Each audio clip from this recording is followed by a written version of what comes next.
Рахмат, урматтуу катышуучулар, урматтуу Кыргыз мамлекетинин эгемендүүлүгүн алгандагы эң негизги мамлекеттин атрибуту болгон кыргыз туусунун авторлору. Амансыздарбы? Мен сиздерге бере турган суроолорумду ушул жерден бергим келип атат, анткени бетме-бет сүйлөшкөнүбүз жакшы, артты карабай. Туунун мынакей 92-жылы 3-мартта кабыл алынган да, туурабы? Ошондогу негизги түп нускасы каякта? Түп нускасын баарын жогорку кеңеште калганбы, эмеде кабыл алганда бүт. Андан 2 жыл эле болуп өрттөнүп жок болсо керек. Өрттөнүп? Өрттөнгөнүн көрдүңөрбү?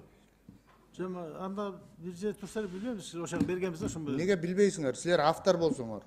Сиз автор болсоңуз, өзүңүздүн бул бир арабанын дөңгөлөгүн жазап коюп ошонун авторлугун алган жоксуңар да. Силер бүтүндөй бир мамлекеттин туусунун автору болуп туруп, ошонун түп нускасын билбейм деп отуруш бул кандай? Эми биз деген бул жөнүндө Жогорку кеңешке алар кабыл алды, бизди кириштирген жок андан кийин. Биз канча жолу кайрылдык, эч кандай Микрофон жакыныраак кармап алсаңыз. биз канчалык кайрылсак да эч кандай жооп болгон жок. Кийин музейден дагы сурашканда биз таппадык. Алар дагы ошентип тапкан жокпуз деди. Кайда жоголгондорун билбейбиз. Биздин мамлекетте ушундай. Конституция боюнча маселе чыкса, жок. Конституция боюнча маселе чыкса, конституциябыз жоголуп кетет. Туу боюнча маселе чыкса, туубуз өрттөлүп кетет. Ушундай бизде. Көнүп калганбыз. Буга деле мейли. Эми экинчи нерсе. Сиздер өз колуңуздар менен көз майыңарды кетирип, баягынтен бери бул нерсенин баары ачыкталып калды. Мынакей урматтуу агайларыбыз, Бекбосун агайыбыз отурат, Жусуп агайыбыз отурат. Интервьюларыңарда ар кимиңер ар башка интервью берип атасыңар.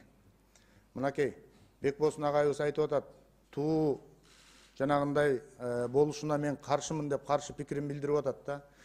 Мен ушул жерден бир нерсени айткым келип атат. 7 миллион элди, кыргызстандыкты дүрбөлөңгө салбай, азыр авторлордун тирүүсүнөн 3 отурасыңар, 3. Мына азырда бирөөсү жок экен, 2 отурасыңар. Тирүүлөрдөн 3 бар, туурабы?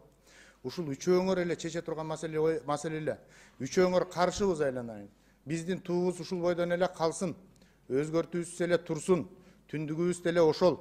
Желегибиз деле, байрагыбыз деле, асабабыз деле ушул бойдон калсын десе, эч ким сиздерге, эч ким, бир дагы адам сиздерге каршы пикир кылып зордомок эмес.